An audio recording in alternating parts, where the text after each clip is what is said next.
Check me out. Check me out. Check me out. Check me out. What's good, everybody? This your boy JTL. Got my co-host, Batman the DJ. This is another episode of Check Me Out. So what we're going to do is talk about a couple of different topics. You know what I'm saying? One, I already told Batman about, but the other two he don't know about. So I'm going to flip it. All right. So recently in hip-hop news, Nelly had some comments to say. And this is by Complex. He was doing an interview. So this is what he said. You got to understand, my era of music was the toughest era in hip-hop ever. Ever. Said Nelly. When I put out songs, I had to go against DMX, rest in peace, X, Jay-Z, Eminem, Lil Wayne, 50 Cent, Luda. All of us are fighting for the number one spot. So from 99 to like 2010, it's the hardest era ever. What you think about that comment? I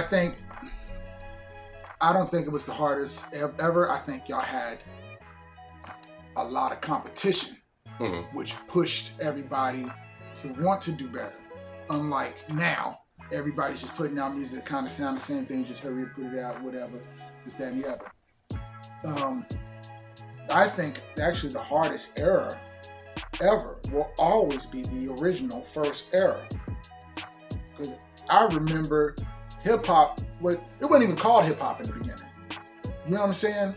Like, but just he's making, not to cut you off, but he's making it more about the juggernauts of sales. That's why he's saying Wayne. That's why he's saying 50 Cent, Eminem, Jay-Z. Not necessarily just straight lyrical talent, but also that they were so high up here selling so many records that made it tough. Because also he talks about in that same interview, he made a comment where he said, you know, when he came out, even though, you know, the Grammys did him wrong. He was like, even though he sold 5 million, they didn't even put him on the ballot. And then when they did put him on the ballot the next year, Alicia Keys won. So he's talking about kind of both, but I would say it's more so a balance of sales and the artists that they was dealing with. So what era do you think? Well, first of all, do you think that's true what he said, or do you think that there's an era where you had both lyricism and you had great creativeness and you had record sales? Well, I'm gonna tell you, you know, even. Well, that's a multiple answer. Because his era was tough as far as the competition, you know.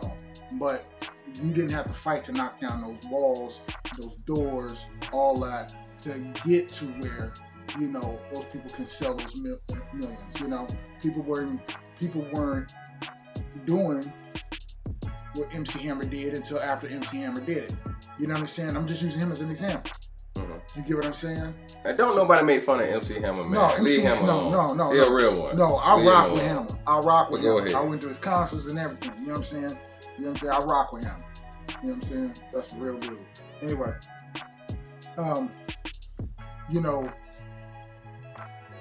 as far as you trying to be an artist, yes, that era was tough because you had to really come with it. You gotta understand, like from '98 to like 2003, you had a mixture of not only DMX, you had Big Pun.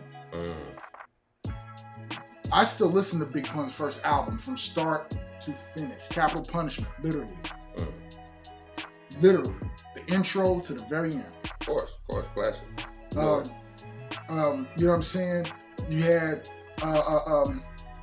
Cannabis was supposed to do his thing. You know what I'm saying? I remember the hype around Cannabis, you know, before he actually dropped, and you know, we know how that went.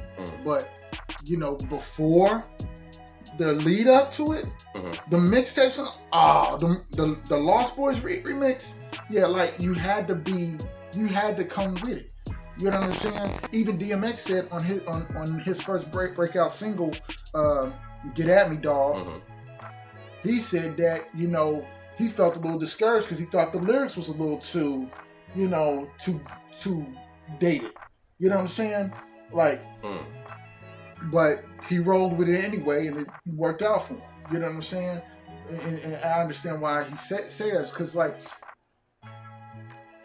every era of hip hop, except for whatever we got going on now, it was based on your creativity, your originality, and who can say the best rhymes, who can come up with the best. It's poetry in motion. Who could? I want to hear how you think. You know what I'm saying? That's the reason why back in the day, the Rakims and the Big Daddy Kanes and the Cool G Raps, you know what I'm saying, why they got so much props. Now, I honestly, if you want to say, I would say the toughest era was the late 70s, early 80s era. That to me, that's always going to be the toughest era, because everything had to break out of the box. Because for one thing, it wasn't a music form to the masses. It was a fad to the masses. Okay. You know what I'm saying? They didn't even some of us hip hop MCs was like, well, how are we gonna put hip hop on a record? This is a party jam. We in here for hours doing this. How are we gonna put it on a record? You get what I'm saying? So everything comes along with that. You know what I'm saying? As far as like structuring it to a song, putting out a record, structuring your crews, all that. Like it's everything goes into that beginning era, and everything was more pure then because everybody was doing it off of just pure straight love. It wasn't for the money. Now some people going in the studio, they write the rhymes for the money. Okay. Like, you know what I'm saying? If that's your focus, that's your toughest era. But the toughest era, if you really truly hip hop was breaking down the door, like, hey, we here, we recognize. Okay, I can see it from that perspective. See, for me, I would say the '90s was the toughest era. That's when you balance it out, like it was sales. But you made a good point though in the beginning. That is a good point. But for me, the '90s would be the toughest one, because if we're talking about sales and competition, you got Pop, you got Big, you got, you know what I'm saying, Wu-Tang Clan. You got, like, this is prime era. Yeah. You know what I'm saying? So then you got, who else selling? And they selling records. You got Outkast in this time as well. You got, man, the Fugees. There's a variety. You know what I'm saying? You got Busta Rhymes doing this thing. You got, like, that was his prime. Then you got Dr. Dre and Snoop and Dogg Pound. Now, mind you, people don't necessarily look at Dogg Pound as a household name like that per se. But their first album went double platinum. I still listen to that first album. That's another one I listen to from so start for to an album, finish. and this another thing, like some people may not realize this, just a quick sidebar. Biggie was able with the East Coast tabloids and everything to be big, but people don't realize Dogg Pound actually sold more records on their first album than Big did. You know what I'm saying? A lot of people don't know that. But you got all these juggernauts, and some people are missing. Like, then you talking about lyrical and all that. You still had Queen Latifah in her prime at this time in the '90s. You still had shit. MC Lyte was able to do something. You had Yo-Yo. You had Lauryn Hill when she broke out on her own. So if we talking about somebody for his juggernauts, don't get me wrong. I gotta say it's the '90s, because when Wayne came out with the Hot Boys, they had to build with the '90s and get starting to go in platinum. That was 98, 99. Then you look at 50 Cent, you know what I'm saying? He was getting on in the late 90s. Yeah.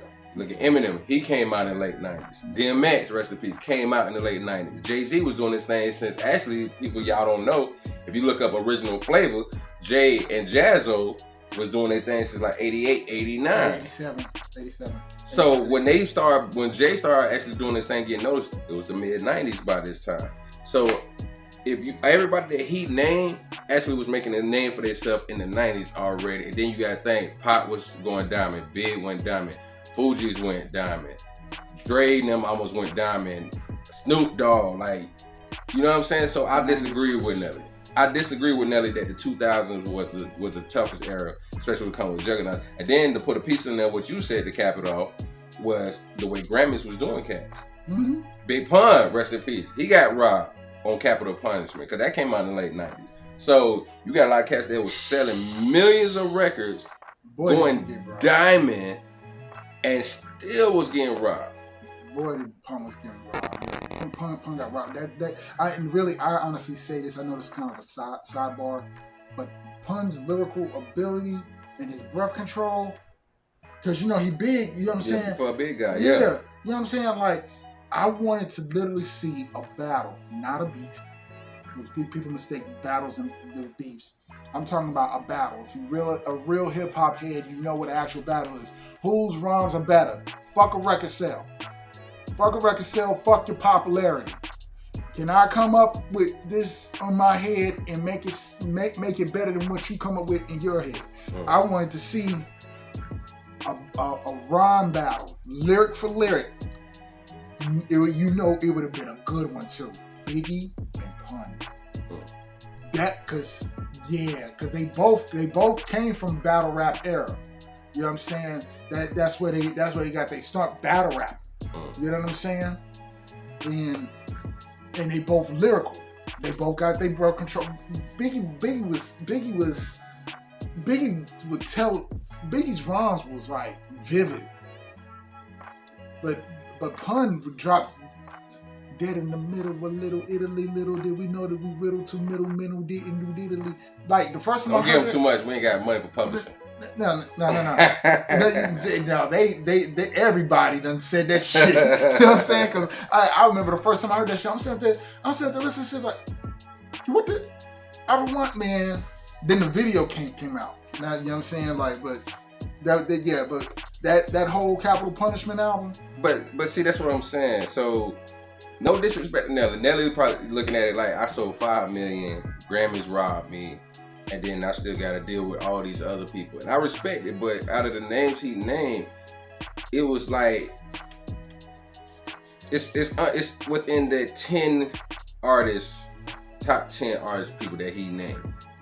That's why when I said the 90s, because you can go back, it was more than 10 artists you can name that was going platinum.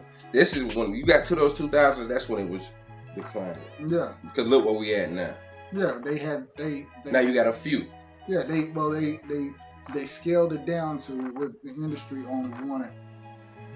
You know what I'm saying? So that's why you didn't see all the variety. How we go from I remember when 1990 hit, and the big thing about 1990 was being yourself. That was the big thing. Everybody who's around my age or older, and they was hip hop.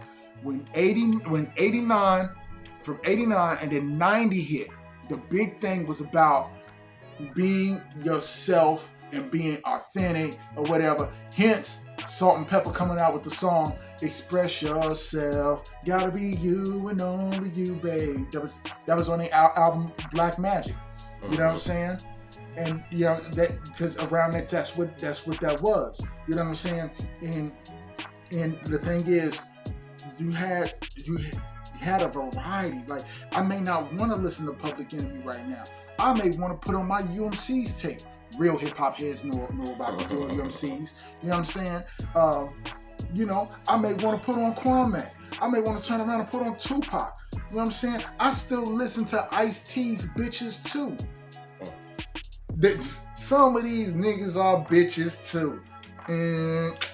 And yeah, come on now. It's variety. But see, that's just my whole point. That's why I disagree with that, because you had a variety and you had people that was selling records. Yeah, major. So that's our perspective on it. My boy said he think, you know what I'm saying, the earlier stages of hip hop when you had to prove who you were, and us as a whole collective and what we was trying to do to kick down the walls and break down the barriers and stuff like that to get hip hop noticed. And my thing is the 90s. You know what I'm saying? So y'all put y'all comments in the comment section. Y'all let us know you agree, disagree, you know what I'm saying? Or do you agree with Nelly and disagree with us? Or what era do you think of hip hop? I mean, if you're old enough, because some of y'all might think Bow Wow era. I ain't trying to be funny. I'm just saying some of y'all might think Bow Wow era is more tougher. Check me out.